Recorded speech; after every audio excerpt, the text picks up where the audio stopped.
Good morning. कैसे हैं आप सब? उम्मीद करते हैं कि आप सभी लोग अच्छे होंगे। तो देखिए क्वेश्चन नंबर 1 प्रश्नावली 1.4 में क्वेश्चन नंबर फर्स्ट को पूरी तरह से कर चुके थे। अब क्वेश्चन नंबर सेकंड को देखते हैं। तो देखिए क्वेश्चन नंबर सेकंड में दिया है, ऊपर दिए गए प्रश्न 1 में से उन परिमेय संख्याओं को लिखें जिनका दशमलव प्रसार क्या हो, शांत हो। ठीक है, तो पिछली क्वेश्चन में हम लोगों ने कर चुके थे कि देखिए जो परिमेय संख्या शांत थी उसको शांत लिखे थे निकाल करके, अच्छा से उनका अभाज्य गुणनखंड निकाल करके। ठीक है, जो परिमेय शांत था उसको शांत, जो अशांत था उसको अशांत बताया थे पिछले क्वेश्चन में। तो इस क्वेश्चन में भी कुछ करना नहीं है। बेसिकली पिछली क्वेश्चन में जो शांत अशांत अनावर्ती की जो संख्याएं निकाली गई हैं बस उन्हीं को बताना है कि इसमें से कौन सी शांत है और कौन अशांत है। बस उसी परिमेय संख्या को लिख देना है। ठीक है, यदि इसकी बात करें तो 31 और 25 यानी कि 5 का गुणनखंड है। ठीक है, तो ये भी क्या होगा, शांत होगा। ये संख्या क्या होगी, शांत। लिख देते हैं यहाँ शांत। ठीक है, आप लोग मिला लेंगे पिछले क्वेश्चन से। इसको यदि बात करें तो इसको तोड़ेंगे हम तो 2 के पावर 3 टूटेगा, 2 इंटू 2 इंटू 2। ठीक है, तो ये इसको ऐसे हम लिख सकते हैं 2 के पावर 3। तो देखिए ये भी 2 के पावर 3 यानी 2 के पावर m और 5 के पावर m का रूप का हो सकता है। देखिए यहाँ 5 के पावर हम 0 रख दें तो कोई इफेक्ट नहीं पड़ेगा। यहाँ 5 के पावर 0 का मतलब क्या होगा, 1। तो 2 के पावर m और 5 के पावर m का रूप तो है, ये भी है। ठीक है, तो देखिए ये भी क्या होगी, ये भी संख्या शांत होगी, शांत। यदि हम लोग इसकी बात करें तो देखिए 64 है। ठीक है, 3 का गुणनखंड है और 2 का गुणनखंड है। ये इसको देखें तो 5 का है, लेकिन यहाँ 2 का कोई गुणनखंड ही नहीं है। तो देखिए ये क्या होगी, एक अशांत अनावर्ती होगी, अशांत। ये क्या होगी, अशांत। चलिए इसकी बात करते हैं तो 3 गुणे 5। ठीक है, इसको यदि हम तोड़ें 3 इंटू 5 टूटेगा। इसको तोड़ें तो 2 के पावर कुछ टूटेगा, ऐसे करके 2 के पावर कुछ टूटेगा। तो देखिए 2 के पावर m या n के रूप का आएगा ना ये। इसको यदि हम तोड़े 16 को, चाहे लीजिए ना, तोड़ देते हैं इसको 1600 को 2 से। तो देखिए 800, फिर 2 से तो 400, फिर 2 से तोड़े तो 200, फिर 2 से तोड़े तो 100, फिर 2 से तोड़े तो 50, फिर 2 से तोड़े तो 25, फिर 5 से तोड़े तो 5, फिर 5 से तोड़े तो 1। यानी कि देखिए कितना आया, 2 के पावर 1 2 3 4 5 6 इंटू 5 के पावर 1 1 2 5 के पावर 2। तो देखिए ये भी क्या है, ये भी संख्याएं जो है 2 के पावर n और 5 के पावर m के रूप का है। देखिए 2 के पावर m 5 के पावर n दिख रहा है। तो ये भी क्या होगा, एक शांत अनावर्ती होगा, शांत। ठीक है, ये हो गया शांत। अब बात करें इसको यदि हम तोड़े तो ये टूटेगा 7 इंटू 7 इंटू 7, 7 इंटू 7 इंटू 7। ठीक है, देखिए इसमें कहीं भी हर में हम लोग को ये नहीं दिखाई दे रहा है 2 या 5, कहीं भी दिखाई दे रहा है इसमें। इस क्वेश्चन में आप लोग देख के बताइए, यहाँ कुछ भी 2 इंटू 5 का रूप है नहीं ना।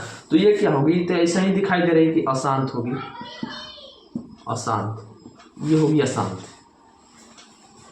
चलिए यदि अब हम इसकी बात करें तो देखिए यहाँ तो साफ साफ दिख रहा है 2 के पावर n दिख रहा है, यहाँ 2 के पावर n और 5 के पावर m दिख रहा है, 5 के पावर m। तो ये क्या होगी, जो 2 के पावर m और 5 के पावर n के रूप के हो तो ये क्या होगी, शांत संख्या होगी, शांत। ये क्या होगा, शांत होगा। यदि फिर अब हम इसकी बात करें तो देखिए ये जो है ना 129, इसको यदि तोड़ा जाए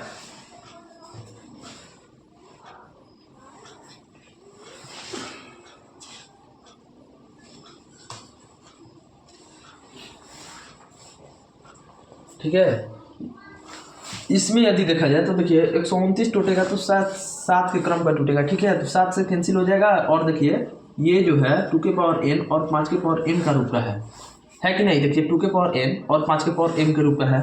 ठीक है, तो जो 2 के पावर n और 5 के पावर m के रूप के हो तो वो संख्या क्या होगी, शांत होगी। कोई दिक्कत यहाँ तक में आप लोग को कहीं कोई दिक्कत है नहीं ना। तो देखिए क्वेश्चन नंबर 8 को अब देखते हैं। तो क्वेश्चन नंबर 8 को यदि हम देखें तो देखिए यदि इसको हम तोड़ें तो 2 गुणे 3, इसको तोड़ें तो 3 गुणे 5। ठीक है, तो देखिए 2 और 5 आ गया ना, 5 ठीक है। यदि हम 2 के पावर 0 यहाँ लिख दें 1 की जगह पे, चलिए यहाँ समझा देते हैं आपको। मान लीजिए यहाँ 2 बच गया, नीचे 5 बच गया, ठीक है। इसको छोड़ दीजिए, हम लोग को नीचे वाला का काम है, क्यू को देखना है, ठीक है। यदि हम ये तो 5 है ही, इसका पावर 1 लिख देते, इसमें कोई इफेक्ट पड़ेगा? नहीं पड़ेगा। यदि हम 2 के पावर 5 के पावर m हो गया और 2 के पावर n लिखना है, तो 2 के पावर लिखिए ना, n हम 0 लिख देते हैं, ठीक है। इसका मतलब हुआ 2/5 अगुणे 2 के पावर 0 का मतलब 1। क्या इसमें इफेक्ट पड़ा? कोई कुछ भी इफेक्ट पड़ा इसमें? नहीं ना, कोई इफेक्ट नहीं पड़ा। तो देखिए ये भी क्या है, एक शांत संख्या है, शांत। इनका भी अनुवर्ती क्या होगा? शांत, ठीक है। चलिए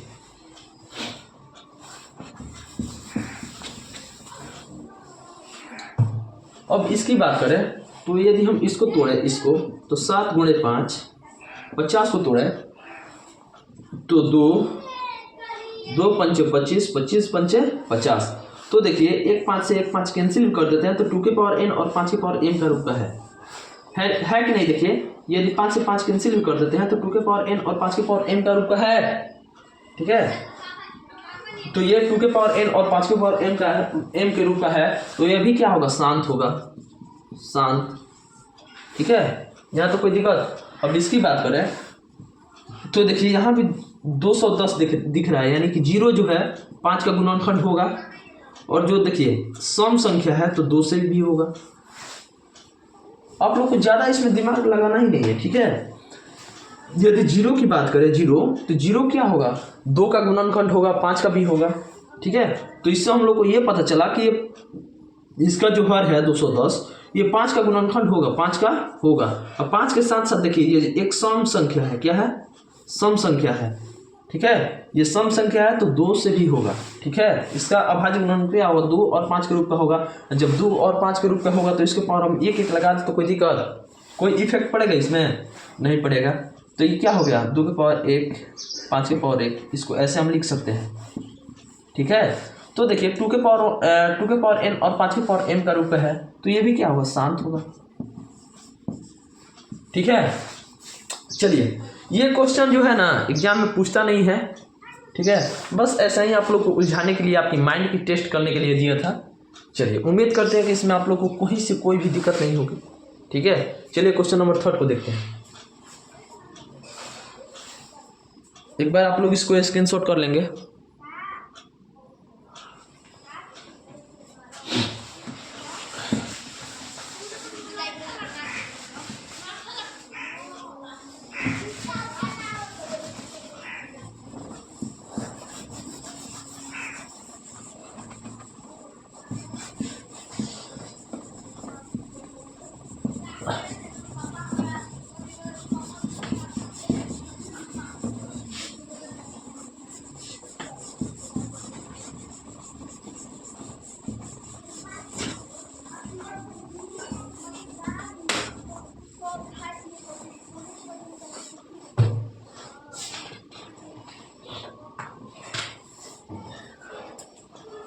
देखिए क्वेश्चन नंबर 3। क्वेश्चन नंबर 3 दिया है कुछ वास्तविक संख्याओं,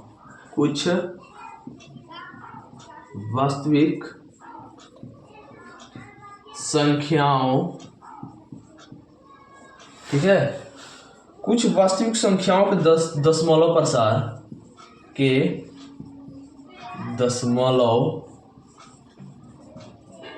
प्रसार नीचे दर्शाए गए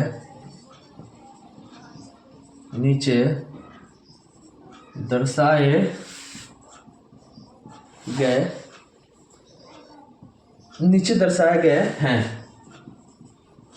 प्रत्येक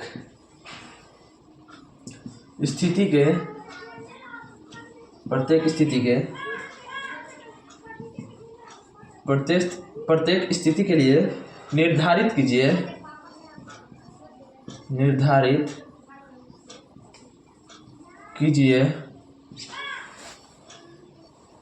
कि यह संख्या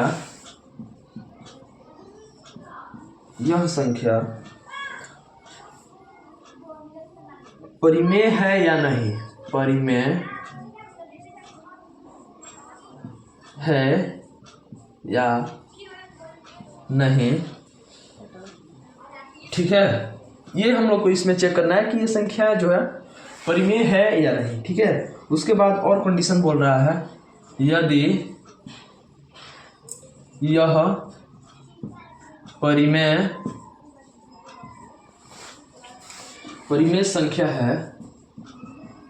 परिमेय संख्या है और P बाई Q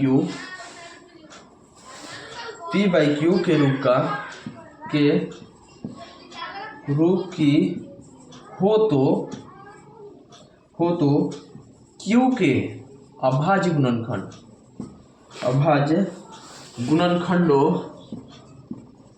गुणनखंडों के बारे में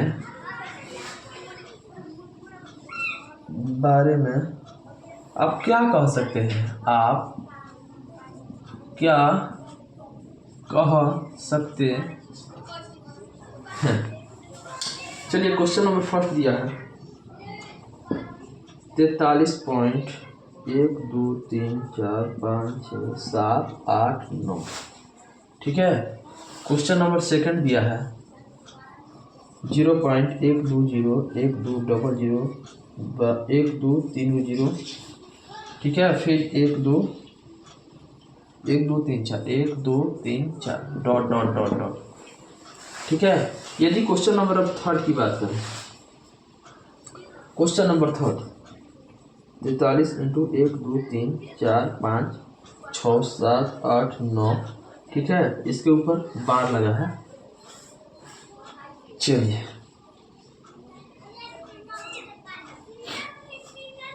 यदि देखिए पहली संख्या की हम लोग बात करें, ठीक है,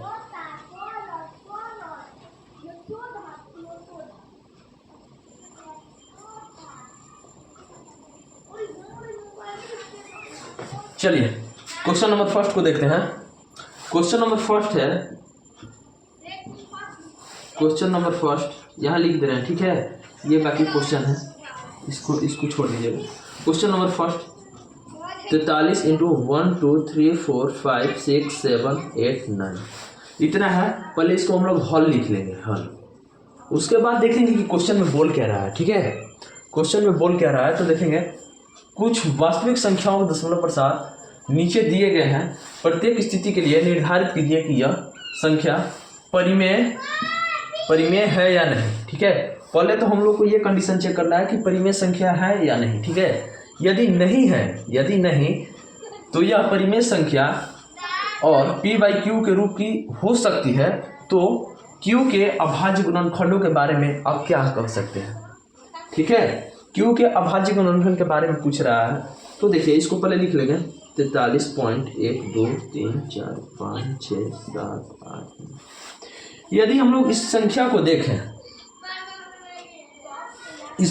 देखें तो ये एक नंबर लाइन में संख्या दिखाई दे रही है। ठीक है, बट हम लोग को देखना है कि ये परिमेय संख्या है या नहीं। परिमेय संख्या, यदि परिमेय संख्या की बात करो तो देखिए यहाँ से दशमलव यदि हम उड़ा दें तो 1 आ जाता है। उसके बाद इस दशमलव के बाद जितने अंक हैं उतना जीरो। तो देखिए 1 2 3 4 5 6 7 8 9 यानी कि 9 जीरो। 1 2 3 4 5 6 7 8 9। ठीक है, इतना हो गया। इसको हम लोग ऐसा तोड़ सकते हैं। यहाँ तो आप लोग को कोई दिक्कत, इसको बस दशमलव उड़ा दिए हैं तो P बाई Q के फॉर्म में हो गया। देखिए अब ये क्या है? P है, ये क्या होगा? Q होगा।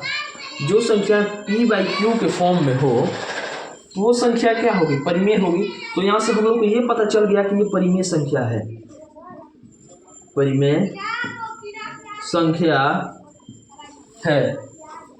तो देखिए हम लोग यहाँ से ये पता चल गया कि ये परिमेय संख्या हो गया। ठीक है, ये परिमेय संख्या है।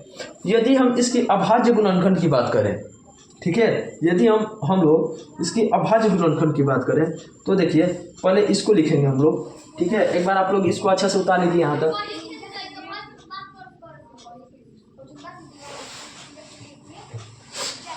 उम्मीद करते हैं कि आप लोग इसको एक बार स्क्रीनशॉट भी कर लिए होंगे। ठीक है, नहीं किए हैं तो एक बार और कर लीजिए स्क्रीनशॉट, ठीक है। चलिए अब देखते हैं, यदि हम अभाज्य गुणनखंड की बात करें तो देखिए क्यू को तोड़ना होता है। अभाज्य गुणनखंड क्या होता है, क्यू को तोड़ना होता है, ठीक है। तो क्यू को तोड़ देते हैं, तो यहाँ लिखते हैं पहले 43, 1 2 3 4 5 6 7 8 9, ठीक है।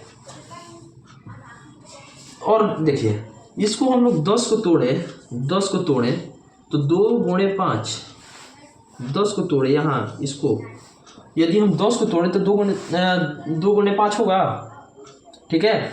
अब जितना यहाँ जीरो है बस इसके पावर में चढ़ा देना है। तो कितना जीरो है, बेसिकली 9 जीरो है।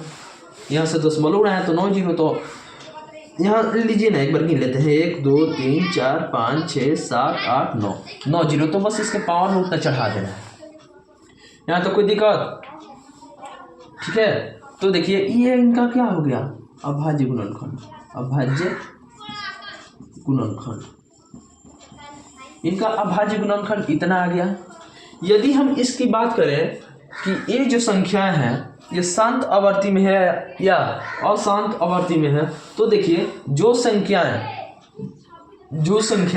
चलती जाए और कहीं जाकर के रुक जाए, ठीक है। तो देखिए यहाँ से क्या हुआ है, संख्या में यहाँ से इतना गया है, यहाँ 9 तक रुक गया है। अब इसके आगे बढ़ा ही नहीं है, ठीक है, इसके आगे नहीं बढ़ा है। तो ये संख्याएं क्या होगी, ये एक शांत आवर्ती। यदि इसकी हम बात करें, इस संख्या की बात करें, इस संख्या की बात करें तो इनकी आवृत्ति कैसी होगी, शांत अनावृत्ति, ठीक है। चलो इस संख्या का हम लोगों ने पूरा पोस्टमार्टम कर दिया है, ठीक है। और उम्मीद करते हैं कि इस क्वेश्चन में आप लोगों को कहीं से कोई दिक्कत नहीं होगी, ठीक है। रह गया बात भाषा को, तो आप लोग अपने हिसाब से इसको थोड़ा सा सजा करके लिख सकते हैं। बाकी ये कॉन्सेप्ट बहुत लाजवाब है, यदि इसको आप लोग फॉलो करते हैं तो यदि आप लोग को ये क्वेश्चन एग्जाम में आ जाए तो आप लोग फोड़ के रख लेंगे, ठीक है। चलिए एक बार आप लोग इसको स्क्रीनशॉट कर लीजिए, क्वेश्चन नंबर 2 को देखते हैं। चलिए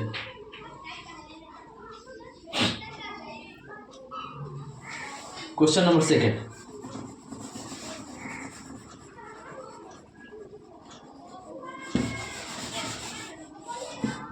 ओ सॉरी मिटा दिए थर्ड वाले क्वेश्चन को। चलिए कोई नहीं, लिख लेते हैं फिर से।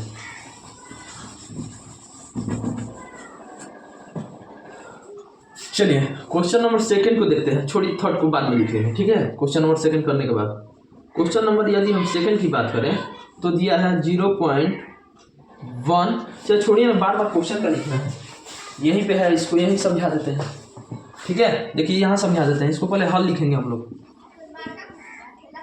ठीक है। पहले इतना लिखना होता है ताकि एग्जामिनर को पता चले कि हाँ यहाँ से हमने इनको हल करना स्टार्ट किया है, ठीक है, सॉल्यूशन किया है, ठीक है। चलिए यदि इसकी हम बात करें तो देखिए 0.120120012000120000, ठीक है। तो देखिए यहाँ तो दिया नहीं है, यानी कि ये बढ़ते चला जाएगा। यदि देखिए हम इसमें देखें तो एक कॉमन चीज़ पता चला है कि देखिए 12 तो है ही, इसमें एक जीरो बढ़ा है। यदि यहाँ से यहाँ तक की देखें तो इसमें 2 जीरो, यहाँ से यहाँ तक में देखें तो 3 जीरो, ठीक है। यहाँ से यहाँ तक में देखें तो 4 जीरो, यानी कि यहाँ भी आएगी संख्या तो 12 और 4 को जीरो तो यहाँ 5 जीरो होगा, 1 2 3 4 5, ठीक है। यानी कि ऐसे ही बढ़ते चला जाएगा, ठीक है, इसी क्रम में बढ़ते चला जाएगा। तो देखिए यदि हम इसकी बात करें इस संख्या की, तो देखिए यदि हम P/Q के फॉर्म में लिखें इसको तो लिख पाएंगे? हाँ आप ही लोग बताइए, थोड़ा सा सोचिए इस पर। इसका कोई लिमिट ही नहीं है कि ये कहाँ तक संख्या जा रही है। तो बताइए हम लोग इसको P/Q के फॉर्म में लिख सकते हैं? नहीं। तो देखिए यहाँ लिखेंगे इस संख्या को पिछले क्वेश्चन में ये भाषा हम नहीं लिखवाया था, बट यही भाषा पिछले वाले क्वेश्चन में भी सेम सजा करके लिख देना है, ठीक है। चलिए इस संख्या को P/Q के रूप में नहीं लिखा जा सकता है। यदि p बाई क्यू के फॉर्म में नहीं लिखा जा सकता है तो ये संख्या क्या होगी? अतः यह संख्या अपरिमेय संख्या है। देखिए, यदि हम इसको p बाई क्यू के फॉर्म में नहीं लिख पाएंगे तो ये संख्या क्या होगी? अपरिमेय संख्या होगी। बेसिकली पिछले क्वेश्चन में हम शुरू से ही आप लोग को बताते आ रहे हैं कि परिमेय संख्या वो होती हैं जिसे p बाई क्यू के फॉर्म में लिखा जाए। ठीक है, इसको हम लोग p बाई क्यू के फॉर्म में नहीं लिख पाएंगे तो ये संख्या जो होगी अपरिमेय संख्या होगी। यदि बात करें शांत और अशांत की, ठीक है, तो शांत वो संख्या होती है जो जाकर कहीं ना कहीं रुक जाए, ठीक है, उस पर रेकरिंग चढ़े। चाहे ऐसे भी होता है, देखिए 6 3 है ना, तो ये क्या होगी? 3 तो जा रहा है, लगातार 3 बढ़ते जाएगा, लेकिन इसमें एक कॉमन बात ये है कि सिर्फ 3 ही बढ़ रहा है, एक क्रम में बढ़ रहा है। तो ये संख्या जो होगा ना, ये शांत होगा। ठीक है, इसको शांत मानेंगे हम, क्योंकि इसको p बाई क्यू के फॉर्म में लिख भी सकते हैं इसको। ठीक है, चलिए उम्मीद करते हैं कि इतने अच्छे से, इतने बारीकी से आप लोग को समझाएं। इसमें से कहीं से या कोई भी आप लोग को थोड़ा सा भी जो होता है ना वो दिक्कत नहीं होगा। देखिए, तो देखिए ये क्या हो गया? एक अपरिमेय संख्या हो गया। ठीक है, ये क्या है? अशांत अनावर्ती तथा इस संख्या की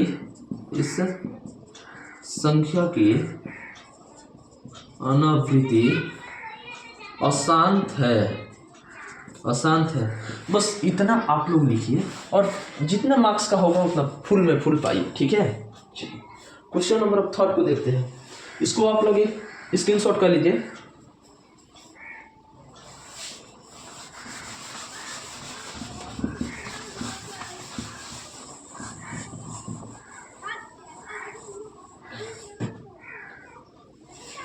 चलिए दोनों क्वेश्चन को मिटा देते हैं। क्वेश्चन नंबर 3 लास्ट बचा हुआ है, उसको बारीकी से थोड़ा सा देखेंगे क्योंकि वो 3 है।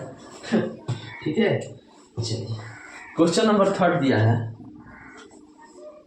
Question number 43.123456789। ठीक है, यदि ऐसी संख्याएं आप लोग के सामने आ जाएंगी तो आप लोग क्या करेंगे? तो देखिए, आप लोगों को घबराना नहीं है इसमें। ऐसी संख्याओं को यदि आप देखते हैं तो बहुत सारे लड़के ऐसे होते हैं जो घबरा जाते हैं कि इसको हम लोग करेंगे कैसे। ठीक है, तो देखिए इसमें घबराना नहीं है। ठीक है, यदि हम इसकी बात करें p बाई क्यू की फॉर्म में लिखें तो पिछले क्वेश्चन में हमने बताया था, शायद एग्जाम्पल ऐसे दिया था। यदि हम इसको बोले थे, ठीक है, अभी कुछ देर पहले ही समझा है कि इसे p बाई क्यू के फॉर्म में लिखा जा सकता है। ठीक है, एक अंक के बाद दशमलव है, तो इसको हम बेसिकली एक कम करके 9 लिख सकते हैं। ठीक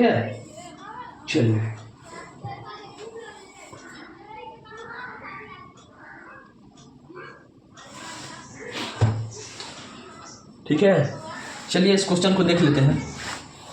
यदि हम इसकी बात करें तो देखिए p बाई क्यू के फॉर्म में यदि इसको हम लिखेंगे तो लिखेंगे कैसे?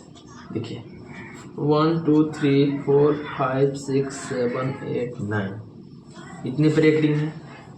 इसको क्या कहा जाता है इंग्लिश में? यदि बात करें तो रेकरिंग। यदि इसको हम हिंदी में बोले, हिंदी में तो वार। ठीक है, इसको यदि हम इंग्लिश में बात करें तो रेकरिंग कहा जाता है और हिंदी में बार कहा जाता है। ठीक है, यदि देखिए ये जो कंडीशन है, ये वाला बार जो दिया है इस पे रेकरिंग, ठीक है, इसको पहले हम लोग को हटाना पड़ेगा इसको p बाई क्यू को फॉर्म में लिखने के लिए। तो देखिए 43 पॉइंट, इसको हम यदि उड़ाएंगे तो 1 2 3 4 5 6 7 8 9। ठीक है, जितने अंक के बाद दशमलव है उतना 9। देखिए कितना है, 1 2 3 4 5 6 7 8 9, यानी कि 9 को 9 लिख दीजिए। 1 2 3 4 5 6 7 8 9। ठीक है, यहाँ तक लिख दिया ना।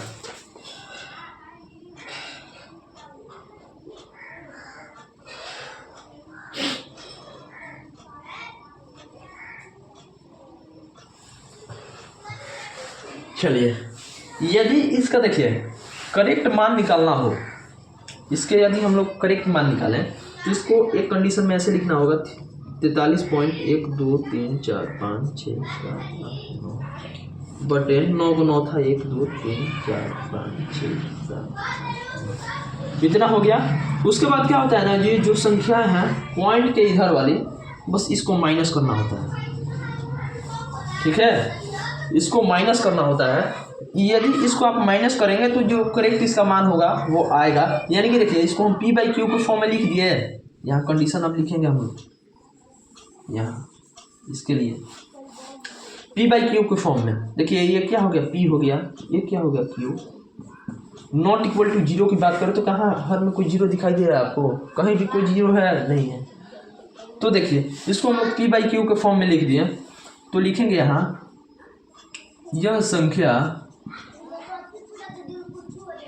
p बाई क्यू के रूप का है, p बाई क्यू के रूप का है, तो यह संख्या परिमेय होगी। ठीक है, यदि इसकी अभाज्य गुणनखंड की बात करें, ठीक है, तो 2 3 के अतिरिक्त क्या होगी, छोड़िए ना अभाज्य गुणनखंड। यदि देखिए शांत और अशांत की बात करें तो ये क्या होगी, यह एक शांत अनावृत्ति की संख्या है। ठीक है, इतना आप लोग को करना होगा। ठीक है, बस आप लोग इतना डिटेल में यदि लिख देते हैं, जो भी हम स्टेप बताएं उसको यदि आप लोग फॉलो कर लेते हैं तो देखिए आपका एक नंबर भी इधर से उधर नहीं जाएगा। ठीक है, चलिए उम्मीद करते हैं कि यहाँ तक आप लोग समझ गए होंगे। यहाँ तक में आप लोग को कोई भी दिक्कत भी नहीं होगा। ठीक है, तो एक बार इसको आप लोग स्क्रीनशॉट कर लीजिए। मिलते हैं नेक्स्ट वीडियो में। 1.4 को हम लोग पूरी तरह से क्या कर चुके हैं, स्वाहा। ठीक है, इसके 2 पार्ट में, पार्ट 1 और पार्ट 2 में ये जो है पार्ट 2 का वीडियो है। ठीक है, तो मिलते हैं अब नेक्स्ट वीडियो में। ठीक है, चलिए बाय।